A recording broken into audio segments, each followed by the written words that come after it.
Hoop Heads podcast is brought to you by Head Start Basketball. The big thing with that is it eliminates mistake, like blame. Like, you're going to have problems, but it eliminates any chance for there to be an issue between players, because it happens. I mean, I'm going to make a great pass to you, and you're going to drop it. You're going to make a perfect pass to me, and I'm going to kick it off my shin. And we've all seen it, guys, throw their hands up and come on, man, and they'll get on somebody. And so we just kind of went to, the better player is going to own that mistake. Like, could you give him a better pass? And sometimes, they'll kind of look at you like, Coach, it was a perfect pass. But what you're trying to get on that is he knows he messed up, and let's take it in a game situation. If I'm coming down the floor and you hit me with a great pass and it hits my hands and goes out of bounds, the last thing I need is the guy that just gave me the ball compounding what I already feel. I'm going to catch it from the sideline. Their team's probably talking a little trash to me. The visiting fans are clapping. I catch a glimpse in the crowd. My parents have got their head covered up. There's so many things. And so we wanted to take away any blame, any negativity, because there's enough going on. And so we just started talking to our guys about, hey, look, the better player owns a mistake, and it's a conversation you have, especially with your older players, when a young guy comes in, because they're going to mess up.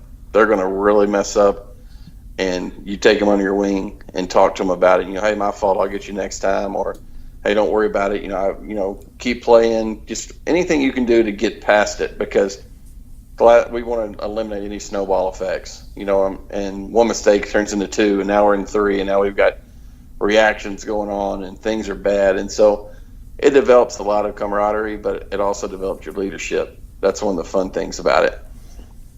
Greg White is the boys basketball coach for Bentonville West High School in Arkansas. He has 16 years of coaching experience and has won more than 150 games as a head coach.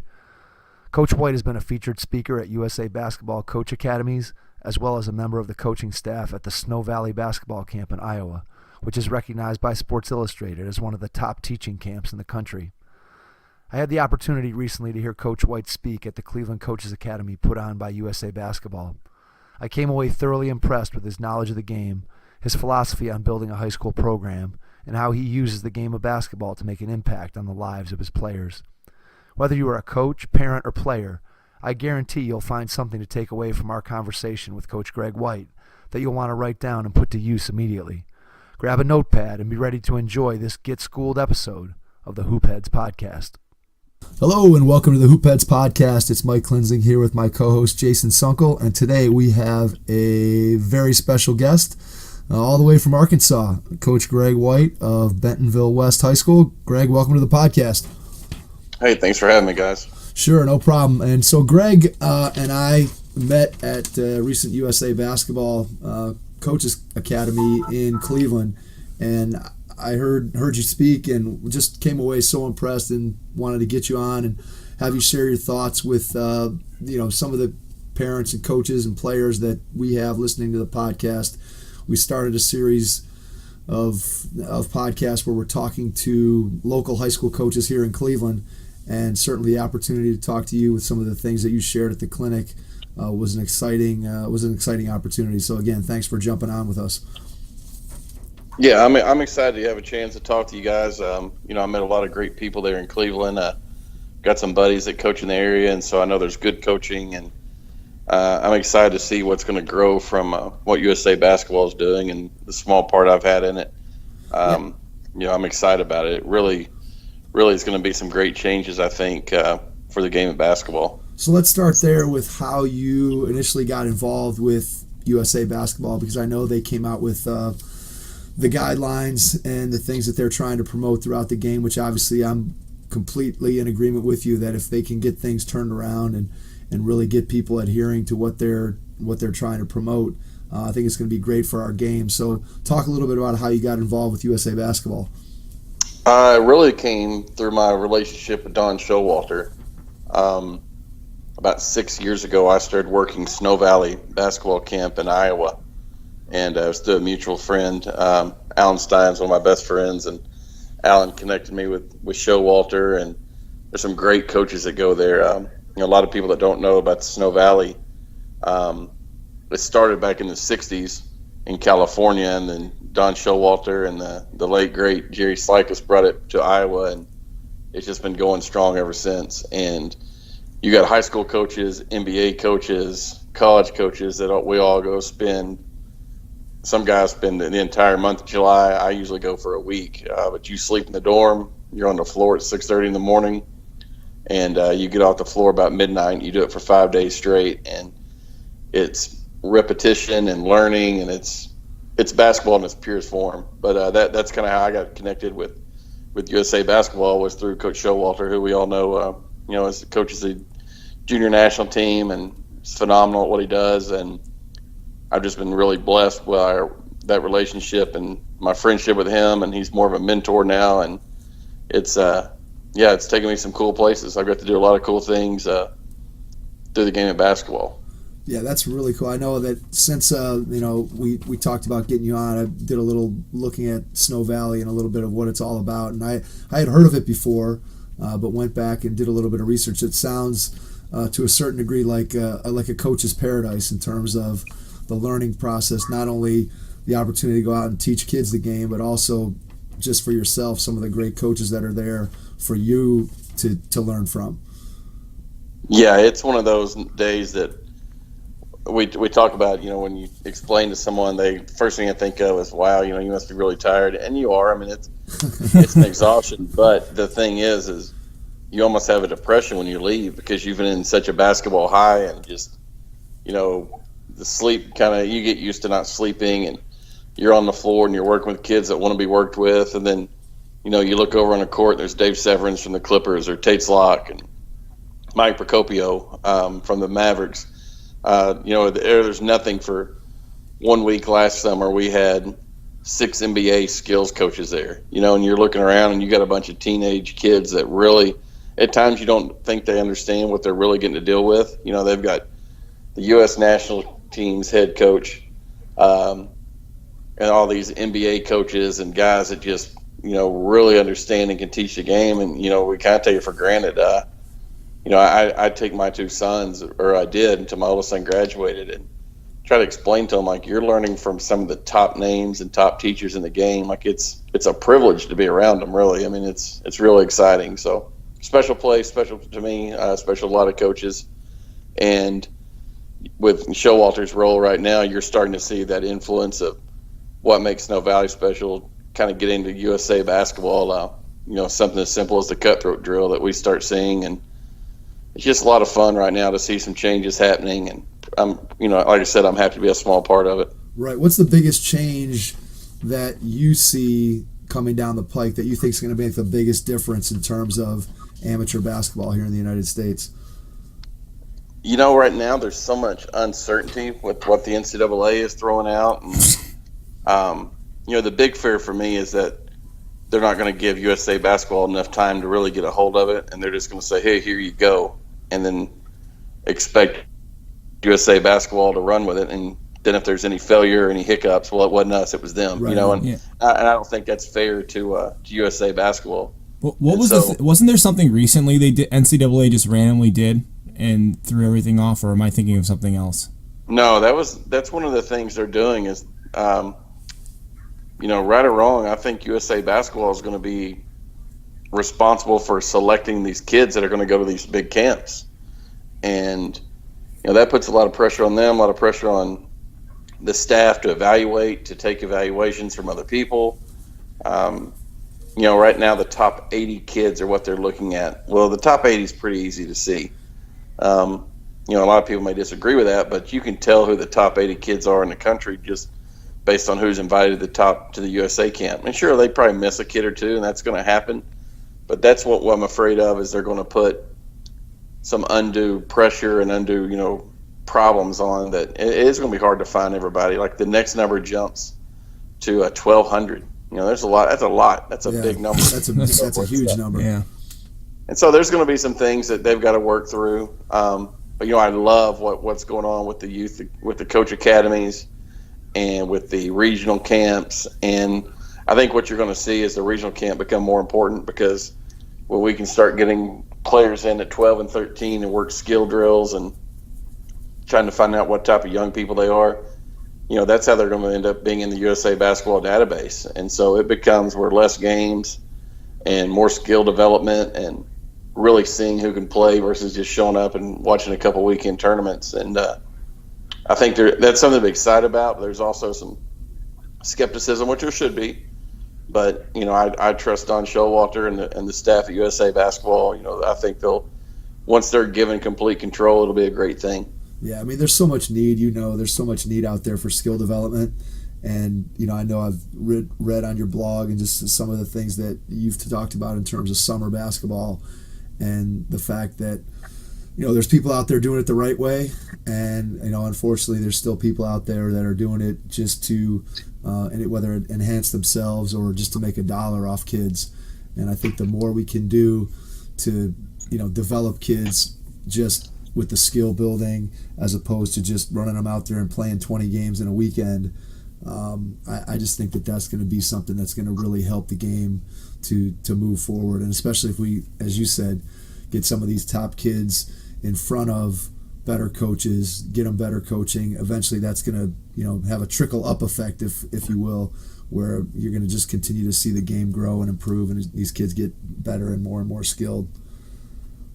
No, I agree. And that's one of the things too, like, I think it was in Time last year, kids sports leagues is a $15 billion industry. Yeah, it's crazy.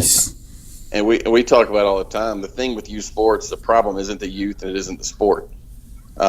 We've gotten people that have, right or wrong, have decided they can make a career, running tournaments and and leagues, and it's it's a thing that is kind of taking some of the beauty away from youth sports. But I get it. I understand what some of the folks are doing. And there's some guys that do some great things. They're, the bad guys, I would say, are probably less than 20%, but they're the guys that are out in front that we see the most, and that's the problem that we're trying to get. And yep. USA Basketball going with a licensure for coaches, and now it's there's things that if you're going to coach in a big tournament, most of those guys, if you're going to take time to fly your kids to Vegas, you're going to be doing a lot of things right. But it's a lot of what we call the back gym weekend tournaments where those kids don't need to be playing; they need to be in the gym getting better to play. For sure. And that's kind of the fight we have in our area and other areas too. Is a kid doesn't make his high school team. Well, he didn't make it because he wasn't skilled enough. That doesn't mean he should stop playing basketball. But what we're finding, and you guys have it there too, is you'll have somebody take them and explain to their parents, well, their coach is wrong. It's not the kid. And now you create some of the other problems. Right. And that's just the thing, trying to get everybody on the same page. If you talk to a summer coach, they're going to tell you it's the high school coach's fault. High school coaches don't like summer basketball. In the end, if we're all about kids, we got to find a way to coexist. And I hope that's what the balance is coming with USA, is there will be a balance of games and skill development and what's right for the kid and just doing what's best. Yeah, how do you think, here's a question that I have for you, how do you think we educate parents? Because to me, that always seems like it's the most challenging aspect of how we change the way things are done now, because so much of it is whether it's a summer coach, whether it's a trainer, whether it's somebody who's just a hanger-on, is talking to kids and parents and selling them a line of this or a line of that. And a lot of times when parents haven't gone through, whether it's the summer basketball process or the recruiting process, they don't really understand how things work. And so how do you see us trying to close that gap in terms of parent education? Is there a, I don't know if solution is the right word, but is there a track that we could go to try to educate people in that way? I always go back to, we got to tell people the truth. And I tell parents this when they ask me about who they should work with the skill development. And I just tell them point blank, if he tells you the truth, will it cost him money? And the parents just they get real quiet. And I'm like, he's going to tell you what he needs to keep you coming back. Correct. Yeah. But I'll tell you, I'm so lucky. That one of the top skill guys in the country, in my opinion, is John Beck, and he's here in Northwest Arkansas. He works with Pure Sweat. I know he has told kids, I can't help you until you listen to your high school coach. I can't, because he was a college coach, he was a high school coach, he fell in love with skill development, and that's why, or he would be on a bench somewhere. Right. And he tells people that, like, he is honest with them about here's why they don't play. Not, hey, let me help them play. And I've seen him turn away clients, which, I mean, that's money out of his pocket. But for sure. The point is, like, those are the guys we've got to have that understand it's not about just making money and telling them what they want to hear. It's about, if you're really in to make them better, you got to tell them the truth sometimes. And sometimes the truth is, you're not listening. That's why you're not improving. Yeah, I think I agree. The best trainers, the best people that I've been around, and the way we try to run our business is if people come to us and, the kid shows up and doesn't want to work and isn't going to listen, I'll have the conversation with mom or dad. Look, you can keep paying me my hourly rate, and your kid's not going to get any better. Until they start putting forth some effort, you're wasting your time and you're wasting your money by paying. And to your point, you lose people that way, but those are people that you don't want as clients, because they're really not people who are gonna. The kids aren't going to get better if they're not willing to listen and they're not willing to work hard. And conversely, if you get the kid who does work hard and you do have somebody that's going to give effort, then to your point, you have to tell them the truth about where they stand. Like, we've had kids that they go to their freshman year and they go to one of the bigger private Catholic schools here in the Cleveland area, and I've had those kids come to me and they're like, he's going to try out for St. Ignatius or he's going to try out for St. Ed's, and you work with the kid one time, and the conversation is he has no chance. Kid has no chance of making the team at one of those schools where they're going to have 80 or 90 freshmen try out for the team. And again, if you're honest, I think you develop a better reputation, and then it creates a better synergy between, as you're talking about, the high school coaches and the people who are in the more of the private basketball training space. Right. And, and that comment, what you were talking about with a kid coming for tryout, it's really kind of changed how I feel about youth basketball. Is, we've seen them where the guy shows up in ninth grade, wants to try out, and he's not prepared for the tryout. And then you wonder, and I always ask the question now, well, how many years have you been playing basketball? Oh, I've played 4 or 5 years. And you're like, and so then it goes back to, what we're doing wrong in the basketball society is we've got, we'll have a sign up for third graders who have never touched a ball, never been in an organized game, and we're going to teach them to play a game of basketball before they learn to play the game of basketball. And that's what we've changed our philosophy here locally. It's met some resistance because it's against the norm. It's not, I say it's not what the institution's used to. It's not, but the whole thing is, I want a kid to show up in the third grade and learn to play basketball before I throw him in a 5-on-5 situation with 2 referees he's never seen before, mom and dad yelling shoot it every time he touches it, and a coach and a guy over there with a T-shirt with coach ironed on the back telling him when he's doing wrong. Like, we want a third grader to show up and leave smiling more than he's sweating because he falls in love with the game of basketball. Because in the end, the pyramid change. It's, if you take a pyramid and flip it upside down, that's basketball in our country. It goes from everybody's playing it goes into an elite top to the very elite, and then when you flip it over, now we all become fans, or we become, across the country there's a shortage of officials. Why can't we take that the next step with a youth player when we have to cut them in the 11th or 12th grade, or you don't make a college team and say, if you really love basketball and fell in love with it, we need officials, and you can be a part of the game and make money being a part of it. Or, you can be a coach. You can coach youth. You can go, finish your degree, coach in high school, coach in college. Because the older we get, there's fewer players in our age group. And, that's the whole thing. The big purpose for me right now with youth basketball in my area and what USA Basketball is doing is the number one goal should be develop a lifelong love of the game of basketball. So Greg, how do you? That's what we've got to sell. How do you do that? So talk about how you set up your youth program differently than what the traditional 5-on-5. We have a tryout. We pick 12 third graders to play on our travel team, and then we go and play a 20-game schedule. How do you set it up differently? What's your philosophy? What are you trying to do there in Bentonville? We're exactly what the USA Youth Development Guidelines are. Okay. We'll have an evaluation. Where it used to be a tryout, now we have an evaluation. We come in, everyone does the same drills. We let the parents have a little input, and ultimately we tell them we're going to decide where your kid is based on our professional opinion.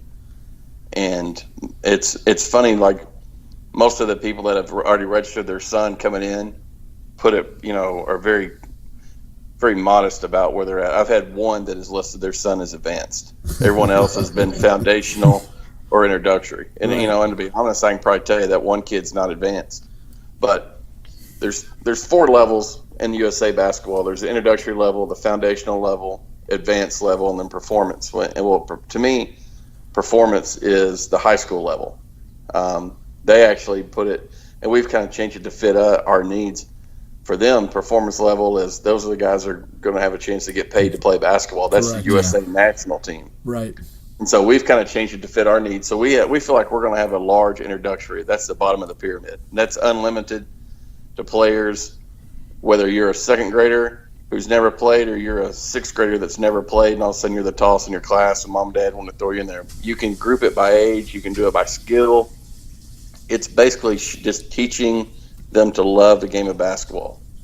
Here's the basic fundamentals: catching, passing, dribbling, shooting, all the fun stuff. We don't even talk about defense with them yet because that's more of a concept that belongs when they get there. We want to have fun. We play 3-on-3 where everybody has a chance to score.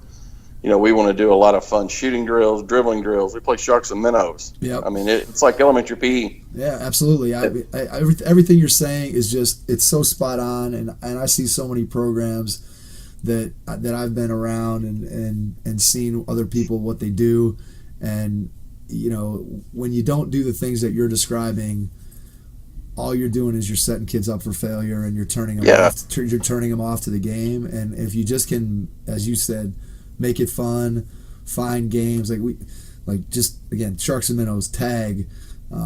There's just so many different things that you can do where every kid's got a ball in their hand all the time, and you're just, as you said, they're leaving the game, they're leaving their practice, they're leaving basketball with a smile on their face every time they go. And I give this speech at the end of my camp every year, every session that we have, that my goals are: your kid comes to camp, they have fun, they leave the camp wanting to come back and play more basketball.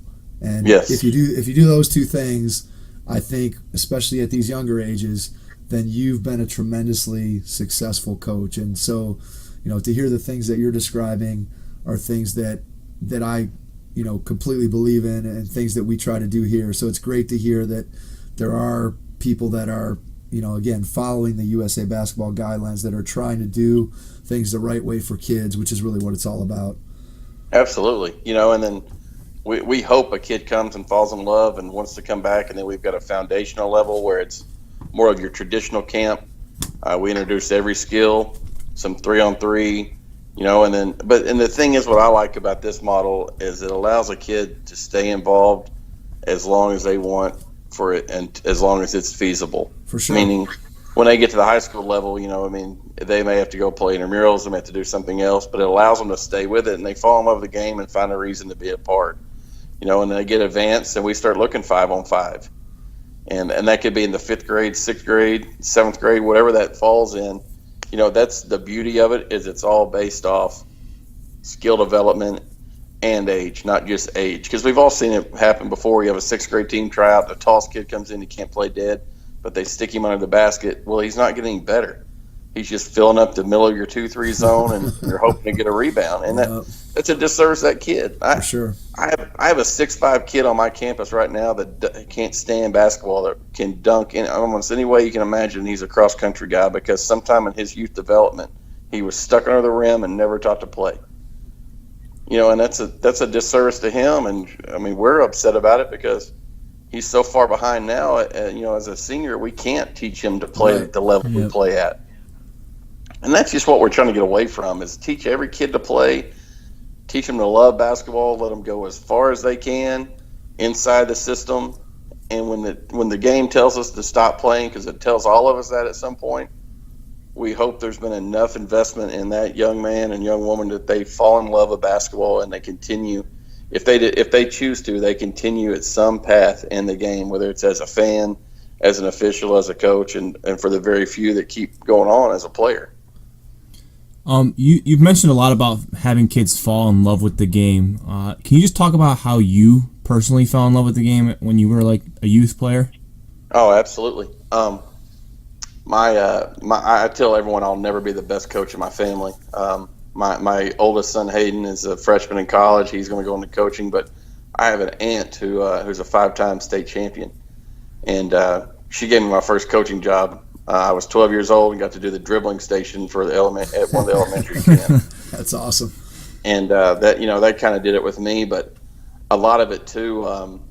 I knew I wanted to be a high school coach in the 7th grade. My father passed away when I was 5. My mom never remarried, and my high school coach got me to practice, got me home from practice, made sure I had food after practice, and that was one of those where I wanted to be able to do that for someone else, because I knew what it meant to me. And growing up, that was my pet peeve of all the time is, well, he don't have a dad at home. Well, I didn't either. It's a choice that people make. You choose how to live your life based on what your circumstances are. It's not an excuse to do things. And so the impact he made on me, and then just seeing the impact my aunt had on people, and being around the gym and just growing up, like, I loved it. Like, it was my escape. I'm an only child. I have a half sister from my dad's previous marriage, and we grew up separate. And so that bouncing on that ball in concrete was, it was my babysitter at times. And instead of being in the house and feeling lonely, I could walk down the street and there was always a game. One of the fun things, the neighborhood I grew up in, all within walking distance, there's 5 of us that coach now. And so you talk about intense games, smart players. But we had a great high school team, had a good run. But just growing up and just being immersed in the game and learning to play. I played 1 year of AAU. My summers were spent at a city park in a part of town my mom probably didn't want me to be in. But those guys took me in and taught me to play and protected me and told me when to keep my mouth shut, when to not call fouls. And that was the thing about basketball, was it was giving me something all the time, and it continues to.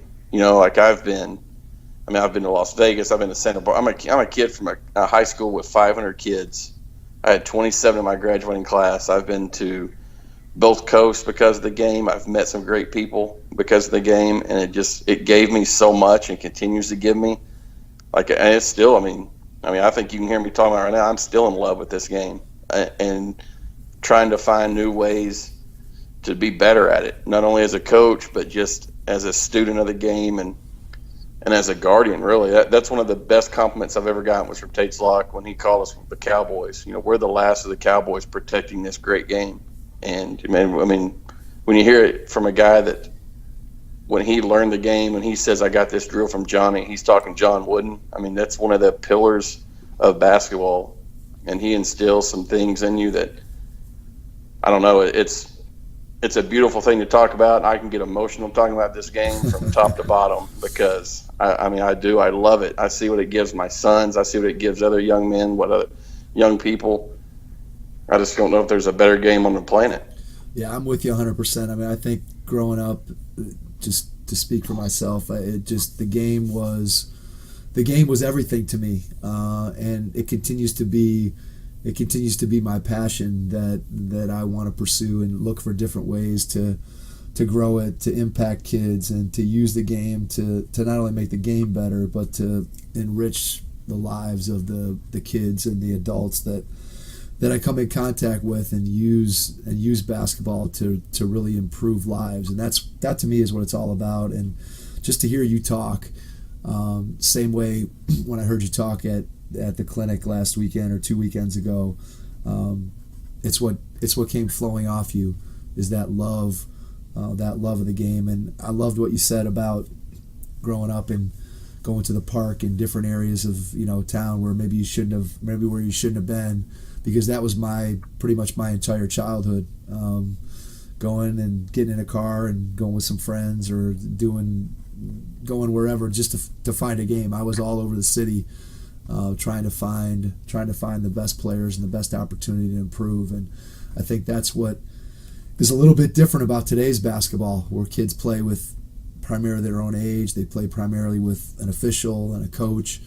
And a lot of times I feel bad for my own kids and for players that I work with that they didn't get the same opportunity that you and I got to go out in the park and be 14 years old and play against adults and play against people from different areas and really challenge yourself in ways, like you said, know when to call a foul, know when not to call a foul, know how to organize a team, know how to build those leadership skills. And I think that makes us, in our role as coaches today, what we do even more important, because we have to put kids in those positions to learn some of those things that maybe we just learned on the playground.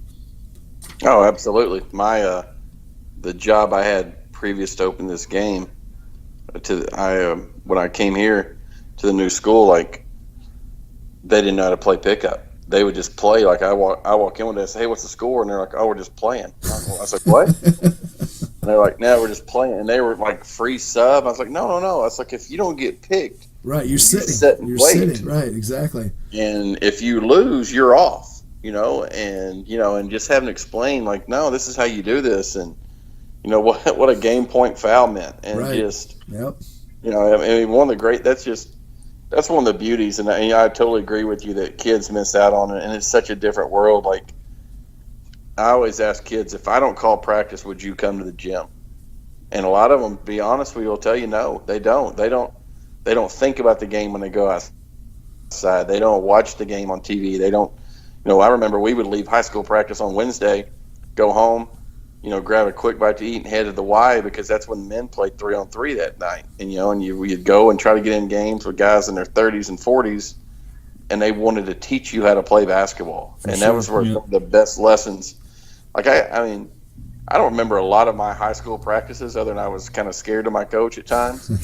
But I remember learning to play basketball in a 3-on-3 in a YMCA in Hot Springs, Arkansas, from guys that are like, no, this is what you should have done, and this is how you play, and getting pushed around and beat up on and taken to the block because I was a skinny kid. That was one of those things that you learn to do and you learn to live with and survive. Basketball was survival at times, and kids today don't get that. And if mom and dad don't sign them up for a league, they're not playing. And that's one of the things that USA is trying to do, is have open gyms across the country. And of course, things have changed so much. I mean, my mom was on the school board. My best friend's mom was on the school board. We could get in the gym anytime we wanted. We'd break in if we had to. Well, now, I mean, you can hardly find a gym to let you in. Like, I have to be there to let our kids in, and I tell people all the time, there's a special place in heaven for nighttime janitors that'll prop doors open for kids, because that's what we're missing, Isn't it a shame? It's a shame. I always kind of think about this, that you think about the number of gyms that are sitting idle across the country at any given time, where if somebody would just be there to, as you said, prop open the door, the number of kids that we could get involved in the game and that could give them an opportunity to play in a safe in a safe environment. I don't see kids, at least where we are, I don't see kids ever playing outdoors. I mean, a lot of the outdoor courts are A, gone, and B, the ones that are there, nobody's playing at them. Yeah, I mean, there's one like pretty close to my house, and we use it in the summer on Saturday mornings, and I mean, we've been doing it for like 4 years. I've never once had a kid, maybe 1 or 2 times in the 4 years that we play every Saturday morning, where one random kid will come up and see that we're playing and just be like, "Why are you guys playing outside? This is strange." And I'm like, "Well, that's because this is how we've played for 30 years or 25 years, and this is how we've always played outside." So I just find it really strange that kids just don't seem to understand playing outside at all. They don't get it.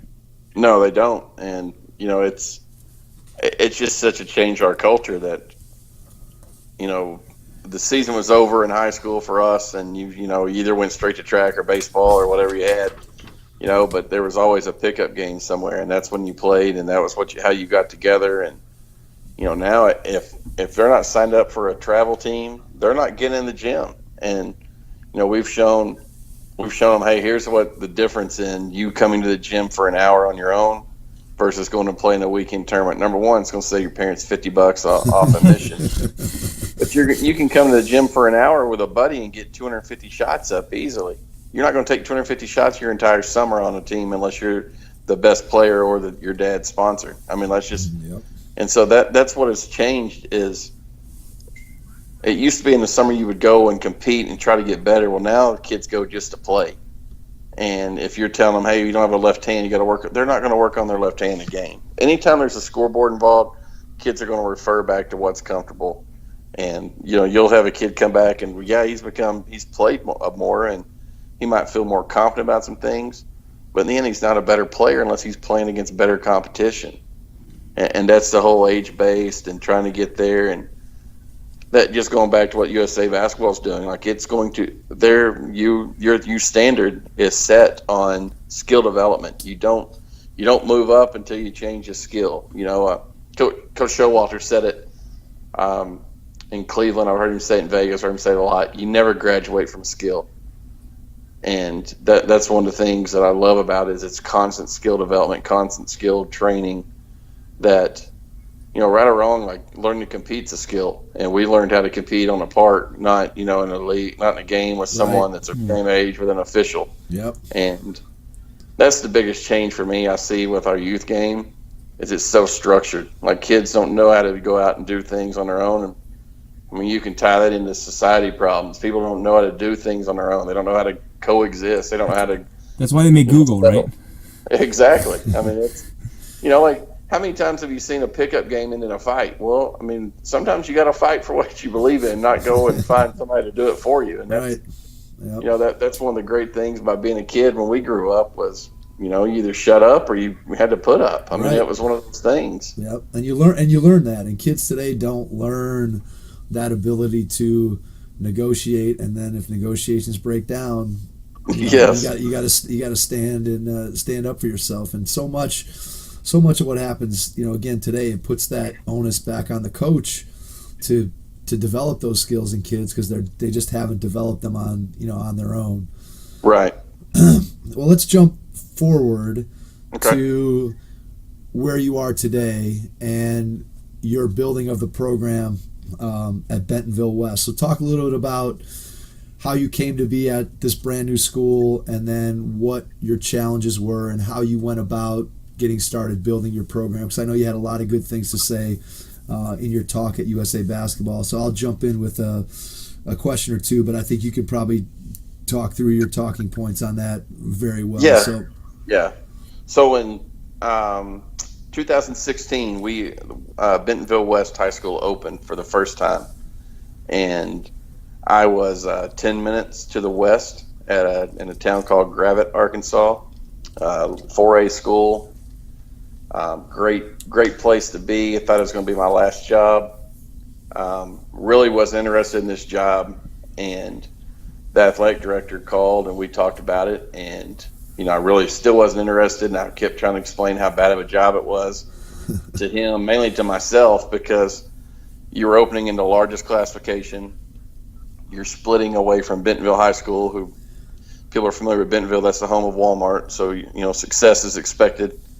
They've had a very successful program and had won the Max Preps outstanding high school program, the top high school in the country 3 years in a row. State championships and everything. Basketball had been beaten in the finals twice, and now you're going to be a part of this family. And it was nothing I wanted to do. I'd taken over from a really good coach at Gravette. Things were going good. We had players involved. Knew we were going to win 20 games the next 2 years. Just one of those you can pencil it in, and they actually did. And I took this job, and a lot of it was kind of arrogance on my part because I am the first. A lot of it was because I didn't know anyone who had ever started a school, and so it was a challenge that I felt like I was up to. I checked it with both my sons; they were fine with it. They wanted to go and give it a shot, and we jumped in. And from day one, there were so many things that you find out you don't know. The mascot was picked, the colors were picked, and we started from there with uniforms, everything. But it was a fearful move because going into it, you probably aren't going to be around long enough to see success because the last school that opened our classification, they went 2 years they won one game their first 2 years. They were 1-41. They made the state tournament 6 years down the road. They didn't get a conference win for 3 years. And so all that coming in, and this is a great coach too. He does a good job. It's just the newness. It's for sure. Yeah. The best way people would tell me is like, you're going to take a toddler to a teenager party, and granted they're kids, but our team, the kids we inherited, no one had varsity experience. Very few even had JV experience. They were mostly sophomore players, and we came in, and our staff. Really, we just kind of told them from the beginning, like, we never told them we're not supposed to win. Everyone was kind of like, just compete, play hard, and we were told you're not going to win for a long time, and we forgot to tell our kids that. We told our kids we expect to win from day one, and we won our first game ever. We won our first home game ever. We won our first conference game, and we made the state tournament our first year open. Got to the state tournament a little starstruck, got down 27-4. Yeah, and we that's a tough start. End up losing 60-55, and so that was kind of a springboard. This past year we went 19-10, went to the state tournament again, and that's where we're at. Just kind of building on what I believe in, what our staff believed in. It was really special to see these kids kind of overcome and outproduce, and that I think they beat everyone's expectations but our own. I think our expectations were still high. If you talk to our graduating class, they wanted more, they expected more. Right now I've got to replace 10 seniors, and that's a challenge because we opened without a senior class. So they were basically seniors for 2 years, and so they played most of our minutes. We returned one player with varsity experience. But what I'm seeing is the culture we built. And culture, a lot of people use culture as a buzzword, like it's not that important. And I have one reference for anyone that says that culture is not important. Let's talk about the 2004 Olympic team. There's probably 9 Hall of Famers. LeBron's on that team, Carmelo, and they lost. We put the best players together, and they lost because the culture wasn't right. And when Coach K took over and developed standards, and Coach Showalter takes over the youth, and all of a sudden now we've got a streamline from youth and the culture change for USA basketball. And so that, going back to our talk, that's what we figured out was the culture was right, the kids had bought in, and we've been able to do some pretty cool stuff here. Talk about your 3 C's that you mentioned in your speech of community, classroom, and court, and how that plays into your philosophy of what it takes to build a successful culture. Well, the big thing we talked about was being competitive from day one, and you have to identify how you can be competitive. Well, the easy thing is, we want to win games. Well, reality was we didn't know if we were good enough to win games. And, I tell people this goes from any program, whether it's a high school team you just take over, unless you're starting a 3rd grade team. You're not guaranteed to win games, and if that's the only thing you're going to base your competitiveness and your success off of, it's going to cause a lot of problems for you, a lot of heartache.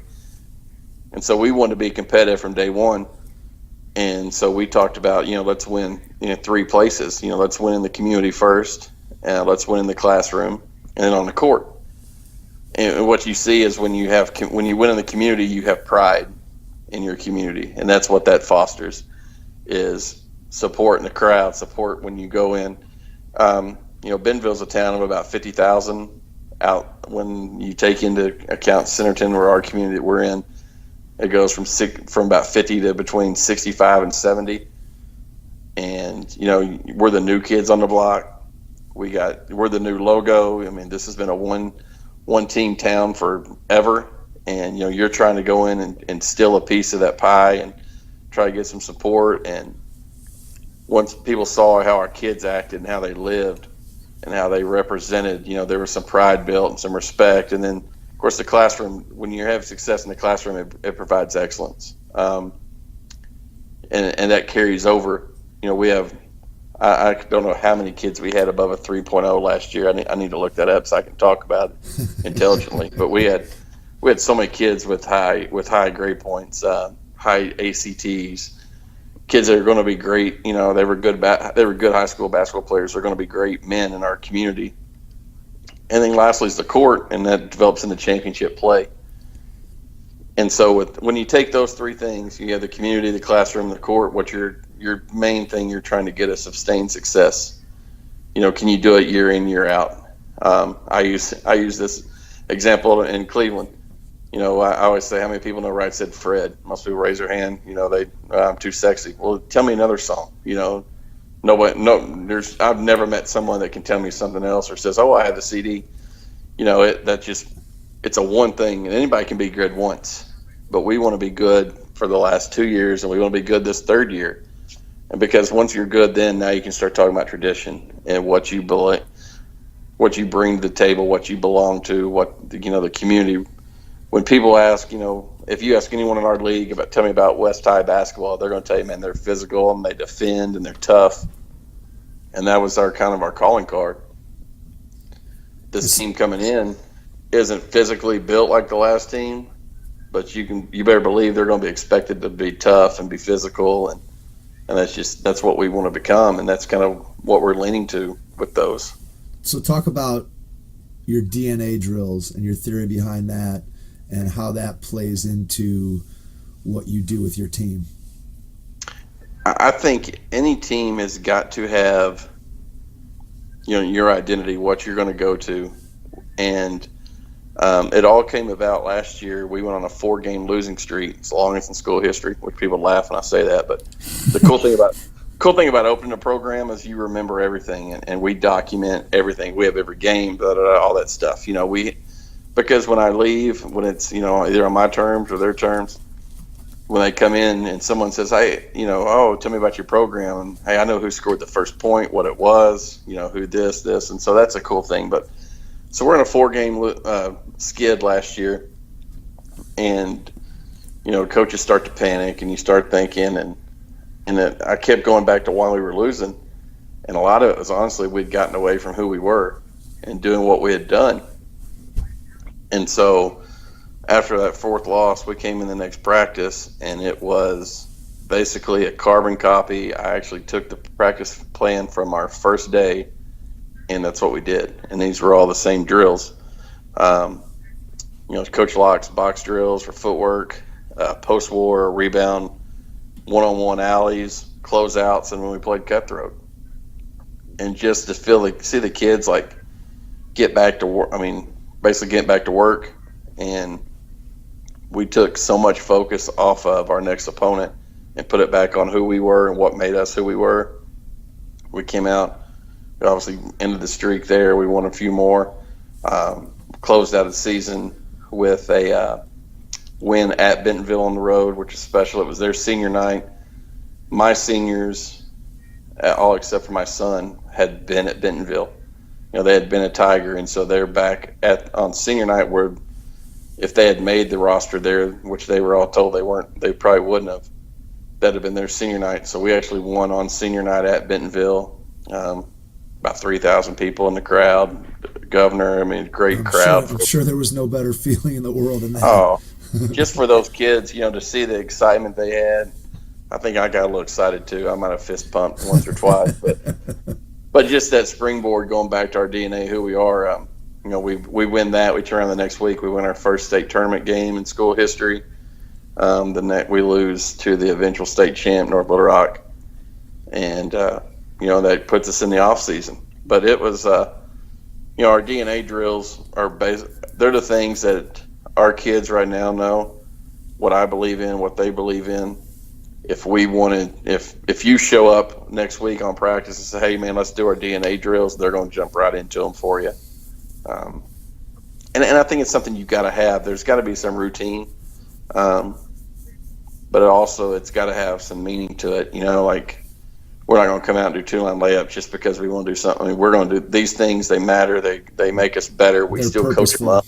Yep. They have a lot of purpose. They do, and we're able to compete out of them too. And we want to coach them up and change things. And you know, I told a guy today. I said, cutthroat from Snow Valley might be the greatest thing ever to learn your kids, because you learn two things. You learn who knows how to play basketball, and you learn who knows how to win. And usually it's not always the same kid, because it's a 4-on-4 drill, and to win you've got to stay on offense. Well, that might mean that if us three are playing together, I'm not the best shooter. I'm going to give you guys the ball, but I'm going to rebound like crazy, and I'm going to make the right play, because I'm not going to cost our team a win. And that's what you see a lot of times is it's not always the team with the best players on it that's winning. It's a team that plays the best. A team that figures out how to play together.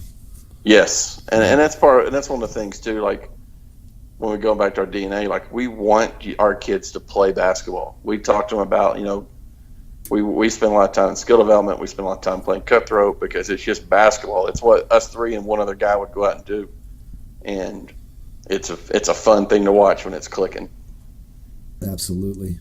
I want to talk to you about two things that I pulled out of, again, your speech here in Cleveland that really struck me, that I had never heard it talked about in this particular way. So if you'll indulge me on these two different little coaching tips that I think any coach who's listening to this, I think can take a tremendous amount of value away from these two things. And the first one is your philosophy or statement that when something happens in the game or in practice and there's a mistake that occurs, that the better player owns the mistake. Tell me a little bit about what that means so that coaches out there can understand your philosophy on that, because I think it's just a tremendous way to build accountability into your kids. The big thing with that is it eliminates mistake, like blame. Like you're going to have problems, but it eliminates any chance for there to be an issue between players, because it happens. I mean, I'm going to make a great pass to you and you're going to drop it. You're going to make a perfect pass to me and I'm going to kick it off my shin. And we've all seen it, guys, throw their hands up and come on, man, and they'll get on somebody. And so we just kind of went to, the better player is going to own that mistake. Like, could you have given him a better pass? And sometimes, they'll kind of look at you like, coach, it was a perfect pass. But what you're trying to get on that is he knows he messed up, and let's take it in a game situation. If I'm coming down the floor and you hit me with a great pass and it hits my hands and goes out of bounds, the last thing I need is the guy that just gave me the ball compounding what I already feel. I'm going to catch it from the sideline. Their team's probably talking a little trash to me. The visiting fans are clapping. I catch a glimpse in the crowd. My parents have got their head covered up. There's so many things. And so we wanted to take away any blame, any negativity, because there's enough going on. And so we just started talking to our guys about, hey, look, the better player owns a mistake, and it's a conversation you have, especially with your older players when a young guy comes in, because they're going to mess up. They're going to really mess up, and you take them under your wing and talk to them about it. Hey, my fault, I'll get you next time, or hey, don't worry about it. Keep playing. Just anything you can do to get past it, because we want to eliminate any snowball effects, and one mistake turns into two, and now we're in three, and now we've got reactions going on, and things are bad. And so it develops a lot of camaraderie, but it also develops your leadership. That's one of the fun things about it. Yeah, I just love the phrasing, and I think the concept, it's just so simple to understand. Like as soon as you said it, and I was sitting there and wrote it down in my notes, and I was like, that just totally hits on. I mean, I've said that to kids and not in as clear and concise of a way. We talk at camp about, like, if you're one of the bigger, better players, and you throw the ball to the little guy and he doesn't do what he's supposed to do with it, just be positive with him, because instead of like tearing him down, build him up and let him know, hey, you'll get it next time or you'll do better next time. So I think a lot of what you just said hits that exact point, and I like the phrasing of it as well. I think it's really good. Yeah, it's awesome. And it can go in also with we had an example today. One of our better players, I mean, he'll probably be one of our leading scorers. He drives in today off of pick and roll. We're playing cutthroat, and he goes up and just gets hammered on a foul. Well, I'm talking with one of our other assistants talking to a player. And I see it, but it's one of those where my whistle's not in my mouth. I'm not reacting. I'm not really locked into it. And he kind of looks at me, and and I'm kind of like, I'm not going to bail him out. I mean, it's September. We're doing workouts. He leans over and taps the kid and says, "Hey, good block." No, and everybody in the gym knows it wasn't a block. But you know what I did for that sophomore was, man, I made a play today that a senior acknowledged. And that's owning. That's another form of owning the mistake. Like, and because he comes by and I say, "You should have pump fake." And he laughs, but it was one of those, like, it's all coming into your culture of, I'll own the mistake. I'll give you, your props, even though every official was going to call that a foul except our staff, because we're the worst in practice officials there are. But the way that he handled it showed his maturity and showed he understands what we want out of this culture, and he's bought in. And so that was a special thing. Just small things like that. Those are small wins that come January, that kid's going to come in and maybe actually get a clean block or foul the life out of their best player. That's fine. But the thing is, he knows today he was able to leave feeling like he did something right. Well, I think that builds your program as opposed to just building, let's say, your varsity team. Yes. Which I know I see a lot of that with some programs where you have a varsity coach who just is focused on his 12 varsity players, and sometimes the whole program gets neglected. And I think that story you just told is a great one for coaches to hear and listen to, with the idea that I have kids from all different grade levels, and when those older kids are willing to own those mistakes, it just brings everybody together. And let's face it, when you're bringing everybody together under one umbrella, you've really then started to build that championship culture that you're talking about. And that's something I honestly don't feel like I did a good job of until lately, meaning I've always, I sat on our freshman bench, I sat on our JV bench, but to go farther than that, I wasn't as involved with our youth basketball. And my mindset was, I don't need to worry about that. I've got to worry about my campus. Well, when the fact is, when you look at those kids are feeding your campus, yeah, you're looking long term, but now we feel like we're including them more. We're including the youth coaches. We've obviously got a hand on how things are going to be done now in youth basketball. We feel like it's just going to elevate our varsity team even more by the work we're going in and doing with our youth teams. Coach Showalter says it best: if you want to learn how to coach, can you coach a 9-year-old team? Can you relate to a 9-year-old team? If you can relate basketball to a 9-year-old, you can coach an 18-year-old, because your explanations get better. I'm constantly trying to find ways, like you said, we've all said, hey man, don't come down on that kid when he makes a mistake. And then one day it just clicked: the better player owns mistake. Well, that's a clear concept, less words, more fun to explain, more fun to hear. I tell people, and I talk a lot anyway, I know this, coaching tweets, not in blogs. They're going to block you out in a couple seconds anyway. Yeah. Figure out a way to get your point to them as straight as you can, as fast as you can, and then shut up and let's go back to practice.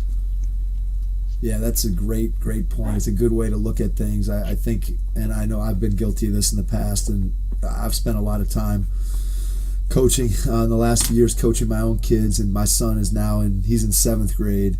And so I started with him, coaching I was on the travel circuit with 5-on-5 with him when he was in 3rd grade.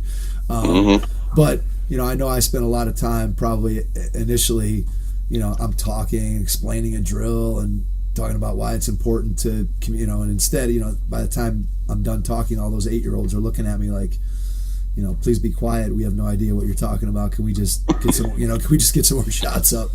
Please stop talking. And so I think I got better at that. The more I got familiar with coaching kids at that age group, and it's just like anything else. There's a learning curve. There's a desire to go out and improve yourself and talk to people who have done it before. And I think the best coaches, the best people in any walks of life, they go out there and they try to find people that do things better than them that they can learn from, and that's what I tried to do. And I think I'm better for for having done it. The next thing that I want to pull out from your talk was what you said you do when a parent comes to you and says they are concerned about their child's playing time and they want to have that conversation with you about playing time. I know there's a famous Brad Stevens quote out there that I'm always open to talk playing time, but if you come in to talk playing time, be prepared to hear the truth. And you talked about what you require parents to do before you'll sit down and have that conversation with them. So if you could, I think it's a great thing for coaches to hear what your philosophy is on that. Yeah. So looping back with Brad Stevens, I got to go watch him when he was in Butler. I went and watched practice and kind of asked him that, and he kind of explained, his conversations, and so then you look, and the other side of things are, well, I'll talk about anything but playing time. Well, that makes you come across you're hiding something, and right or wrong, like, it's real simple. When people talk playing time, we have certain rules. I'm not going to discuss another player. It always wants to come up. A parent comes in and they want to come in talking about Johnny, and then 2 stations in, they're talking about Billy. And so we just stop and say, well, I'm going to call his parents and make sure it's okay we discuss them. Well, that ends that real quick because they don't want anybody to know. But we have a thing, like, if you want to talk about playing time, we'll answer any questions. If that's not what you want to hear, because it will be truthful, we ask the parent to come to 3 practices in a row. Monday, Tuesday, Wednesday, Thursday, whatever. Our next 3 practices they have to attend in a row. Can't come to one, miss the next one. You've got to commit to coming to all 3. That does a couple things. First of all, if you got to miss work, you're pretty committed to it, and you're upset, and you want to be there. So that always kind of detours a few people when they've got to know they've got to miss 3 afternoons in a row. Because imagine explaining to your boss, well, I got to take off because I'm going up here because I'm mad at my kid not playing. That's a fun conversation to have with your boss. The second part of it is we've all seen where, mom and dad show up, watch practice, and Junior's over here and he's drop kicking them in, and he can't miss a shot, and now you look at like what they said, and so if they're 3 days in a row, an average player, it's really hard for them to be a star, because by the 3rd day, I'm going to put my best defender on him, and I'm going to make it where I know what I'm talking about. And then the last thing is we always just ask them, has he come home or has she come home and complained about playing time? Because if the kid hasn't said anything, the kid knows. A lot of it's just the parents' pride, and they, that kind of answers a lot of that. And so we talk about in our parent meeting, we go about it. Whereas if they come home complaining, ask them if they've talked to us. If they haven't talked to us, please ask them to talk to us first. If they don't, then it doesn't mean anything to them. Then it's on you as a parent. It's bothering you more than it's bothering the kid. If the parent does talk, we want to talk to them. We don't do it with the kid in the room because that makes it odd for everybody. We do it with the parent and just explain to them, here's where they're at, here's the honest truth. Then we make the option, if you want to come to 3 practices, you're more than welcome to. I've had it happen once in 17 years, and I don't know if the story got out ahead of everything, but Dad came, day 2, he came up, shook my hand, said, I'll never doubt you again. And, that a lot of times a kid will go home and say they're having a great practice, they're doing this and that because they want their parent to be proud of them. That's the sad part. That goes back to, a lot of that is tell your kids, that we tell parents, and you've seen it and read it, the most important words are, I'd love to watch you play. Well, take away the love to watch you play. Just, I'd love to be there for you, because some kids aren't going to get to play. The parents that tell me, well, I'm not coming to games, my kid may not get to play. Come on, man. Right. Like, are you serious? What message you send to your kid when that's the case? Right. Like, well, I don't love my parents because he's not a CEO. He just works for the company. Like, come on, that's not like that's what. And that's the hard thing about coaching and dealing with kids. Is we got some messed up kids because they got messed up parents. And yep. The apple doesn't fall from the tree, right? No, and that's the thing is like, more and more it feels like you have to coach parents as much as you are kids. But I've been so lucky here, and they grab it, and really everywhere we've been, because we tell our parents the truth, and a lot of them don't want to hear it, But I'm gonna tell you if your son's not a very good player. I'm gonna tell you he doesn't get to play because he doesn't play defense, or he doesn't shoot well, or he gets in trouble too much. You know, I mean, those are the things that you just got to develop and be true to yourself. I mean, I don't think I could ever be a politician because I'm not. You know, I'm just gonna tell you this is how it is, and if you don't like it, I understand. But you know, I just think that's the right way to be about our game and how to train kids. And you know, it's not about going out and being cold with them. It's about telling them the truth and then helping them and being there for them. Yeah, to me, ultimately, the truth is what people need and what people want to hear. Too often they just don't hear it, and I think when they don't hear it, that's when we all can get ourselves in trouble because we try to hedge and be nice, and then when you do that, in any experience that I've ever been around where you've tried to, I was on a coaching staff my first or second year of teaching, so now this is 20 some odd years ago, but we had a player who we sat in the coach's office after tryouts and we said, oh, should we keep Steve on the team or should we not keep Steve on the team? And we knew Steve probably wasn't going to play. We knew that Steve himself probably wasn't going to be that happy not playing, but we liked Steve. We wanted to figure out a way to keep him around and keep him in the game, but ultimately we kind of knew that keeping him around might be a mistake, and we didn't go with our gut, and we ended up keeping him around. And 10 games into the season, he just became a cancer in the locker room and was just saying things about the coaching staff and always picking at players and trying to get them to go in one direction or another. And we ended up having to get rid of him at that point. And we should have just told him the truth initially. And it was something that, as a staff, we learned that when we faced that situation in later years, we had the difficult conversation and told the kid the truth right away at tryouts and didn't keep him around. And I think, again, it's just the better way to go. That's one of the things that we've kind of taken some heat over, honestly. But the story you just told is why. We are more apt to cut a senior than we are a sophomore, and that's what made our last class so special. There were 10 of them, and our rotation wasn't 10. And that they bought into each other, and they genuinely cared for each other, and they wanted the best, and that's what made that group special. But we've had the 2 years we've been here, we've actually had more seniors that we've cut than we've kept. And people ask, I've had administrators ask, I've had parents ask, well, have they not earned that right? And for the most part, if they're a senior and they're not getting minutes, by Christmas they're an issue, because I'm spending all this time, I could be doing something else, I'm upset. And a lot of people are like, well, they've earned their spot, and I get that, I really do. But anytime we make a decision, especially being a new school, we always, in order, it's the program first, it's the team, and then the player. And that's not to discredit a kid, but how does it affect our program? Okay, now how does it affect the team? And lastly, how does it affect him? And most of the time when we follow that and go program, team, player, we found ourselves making the right choice 99% of the time. There's been a couple.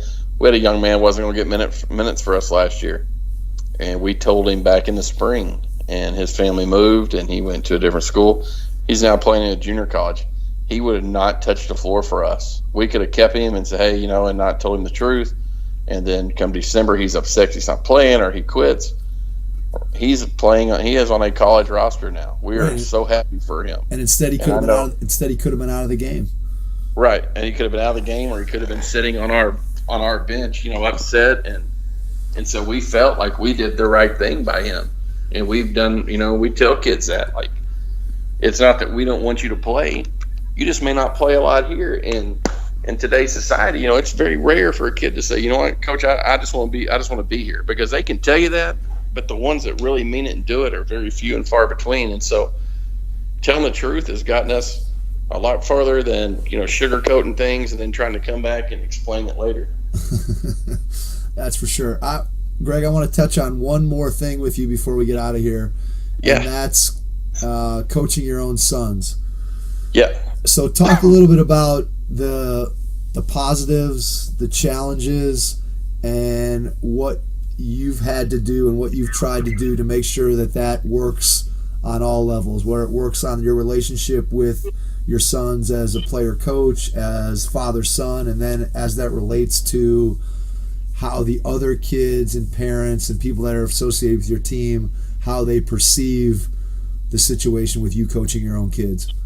Okay. And I'm just going to kind of throw some points out while you're asking. I was thinking and I'll try not to get emotional about it because it's one of the best things ever. I mean, you know that. It's Yep. I got a picture on my desk, me hugging Hayden on senior night and me hugging Hayden when he came off the floor for the last time. And, I felt I went through a divorce a few years ago, and the boys live with me most of the time. So our relationship was strong going into it. Then we changed jobs, and, I was a little worried. Hayden left when we changed schools. Hayden went from being a starter for 2 years to playing minimal minutes. He had a few DNPs, as a coach's kid, and that was one thing people could always say, well, we know Coach White's fair. And going back to our conversation about playing time, if someone comes in and says, well, I want my son to play, and I'm like, the kid that sleeps down the hallway from me doesn't start. You really think this conversation's going well?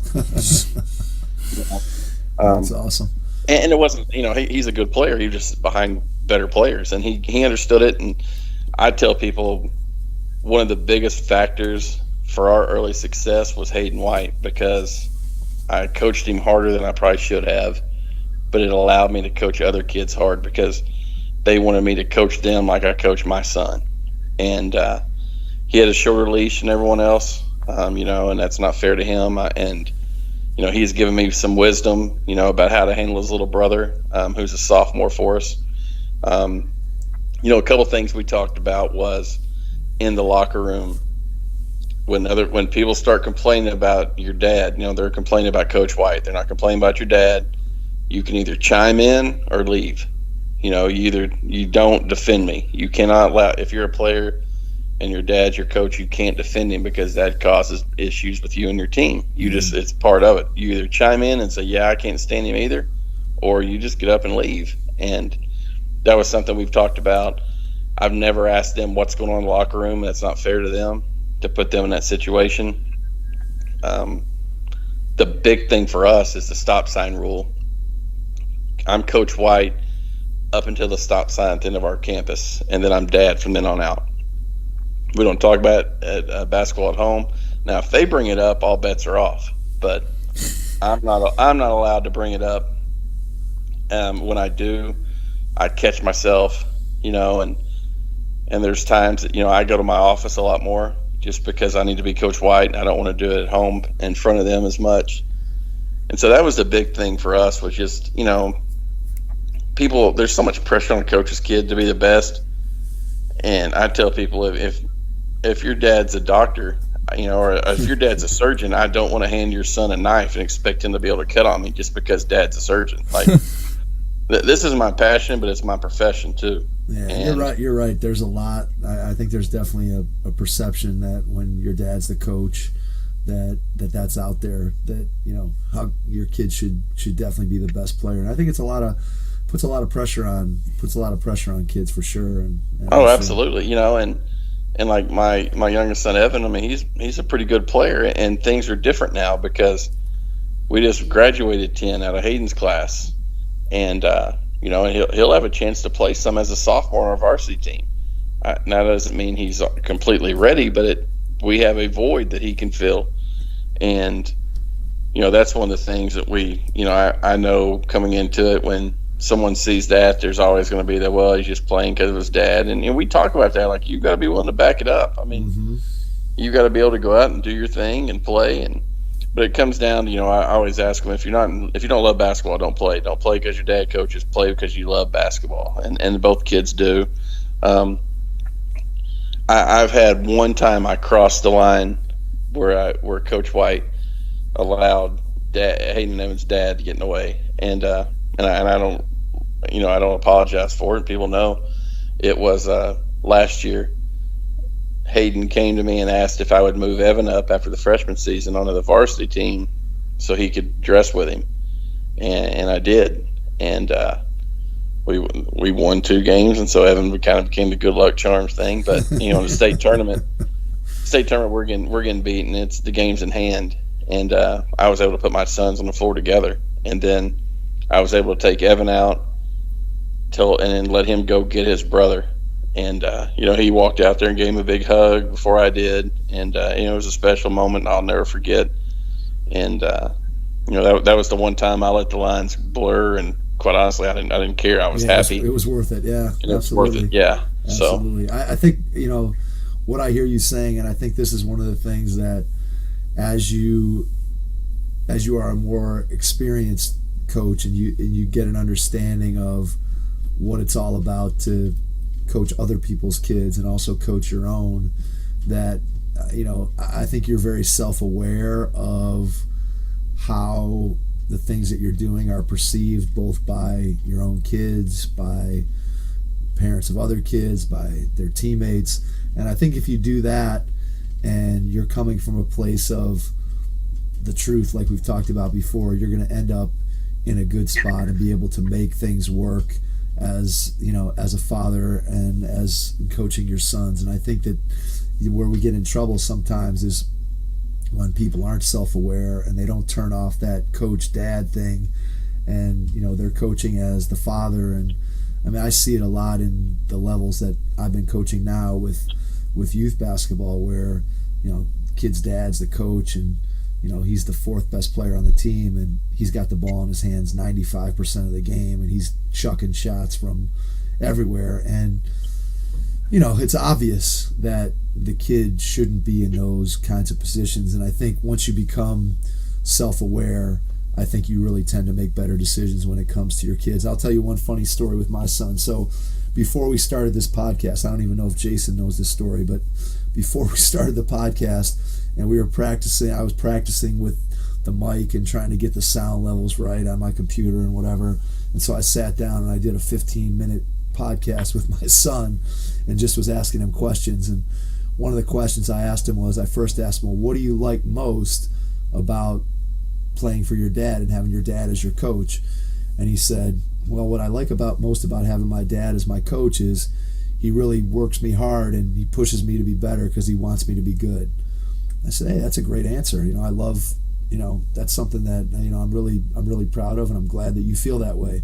And then my next question was, what's the worst part of having your dad as a coach? And he said that he pushes me harder than all the other players, and he really wants me to be good. And he really wants me to be good, and he works me hard. And so it was just funny to hear, his 12-year-old mind kind of going through the process of thinking about what it's like to have his father as a coach. And I thought his answer was really, it couldn't have been any better for what I hope he's getting out of the experience. That I want to push him harder than the other kids, so that to go back to your point, that the fact that you were able to coach Hayden hard made it easier for you to coach everybody else hard. And that's kind of the same tack that I've tried to take with my son. Is I coach him hard, I put demands on him, and he's not there yet. He's a long way from being a great player, but in between the lines, I can get him to compete as hard as he can. And I think when you can do that, you're making everybody else step up to that same level. And so it's been a joy to coach him. I'm excited to continue to be able to be his summer coach, and this year I'll turn him over for the first time to a middle school coach. So I'm anxious to just sit in the stands and watch him play. So I'm really looking forward to that. That's the fun part. When Evan was playing freshman, this year I didn't sit on the bench like I normally would, because I wanted to be a dad for a change. And I would sit in the crowd, and of course, I'm probably the jerk parent because I'm not yelling at the officials, I'm not screaming at the coach and put somebody in. I'm just enjoying the moment. And he hit a game winner against Bentonville. He hit another one against another team, and on the video I'm up high fiving. I'm definitely not Coach White at that moment, and Understood. That was and it was fun, because I knew what was coming with having him for the next 3 years, and I never got that opportunity with Hayden, because anytime I was coaching, Hayden was always on my team, and I miss getting to be a fan for Hayden. that was the hard part. Was there were times he had a great game one night, he hit 4 threes off the bench for us, just unconscious. And I don't, I remember taking him. We were in a tournament, him coming to my hotel room later, and me finally getting a chance to be dad, tell him how much fun that was. And there's such scrutiny on the kids, on the coach. And the main thing, and my kids know this, we owe it to the game to do it the right way. It's not about my kid. And this is one of the comments I tell parents. All parents want their kid and the 4 best players on the floor. And if they tell you they don't, they're a liar. I mean, that's what they want to watch, and Yep. it would be simple for us to do that, but, it's not what's right for the game. And that's why we're here, and, to honor and protect this game. Absolutely. Greg, this has been fantastic. Before we get out of here, if people want to get in touch with you, what's the best way for people to reach out to you and get in contact with you? Yeah, I'm on, of course, I'm on Twitter at GregWhite32. My email is gwhite32@att.net. My cell phone is 479-659-2661. I also do a blog called 3fromthecorner.com. It's kind of slowing down a little bit. I got to get it picked back up with some more topics, and just finished a topic on the perfect timeout, trying to look at things that we as coaches we talk about, we don't really dive into. And that's kind of what we're going to try to do some more in this fall, and get some guest guys on there to talk and stuff. And so yeah, that's how you can get me. Love to talk basketball, as you can tell. I'll go on and answer emails as quick as I can and get some conversations, and just really love the game, love sharing the game and hearing what the game's doing for other people too. Well, I could tell you that the love of the game of basketball comes through from you loud and clear, and this has been just a complete pleasure to get a chance to talk to you. And I hope that our audience has taken some things that you said today, whether you're a coach or you're a parent or you're a player. I think Coach White has shared a ton of valuable information that you could put to use tomorrow in your program or in your game or with your family relationships. That's going to make you better. So, Greg, thank you so much for jumping on with us. We really appreciate it. And to our audience out there, we will catch you on our next episode. Head Start Basketball's Player Development Academy offers Cleveland area players a unique opportunity to improve their basketball skills. Regardless of a player's age, skill level, or position, training with Head Start Basketball will elevate your game to the next level. Do you want to improve your ball handling, become a better shooter, or develop into a more skilled, confident player? Our Academy classes offer training that's designed to do just that. Our training sessions are innovative and will have you learning skills that are transferable to actual games. We have 4 different class skill levels for boys and girls, ages 4 and up. All Player Development Academy classes will be held at the Strongsville Recreation Center. For more information or to get registered, please visit www.headstartbasketball.com. Thanks for listening to the Hoop Heads podcast, brought to you by Head Start Basketball.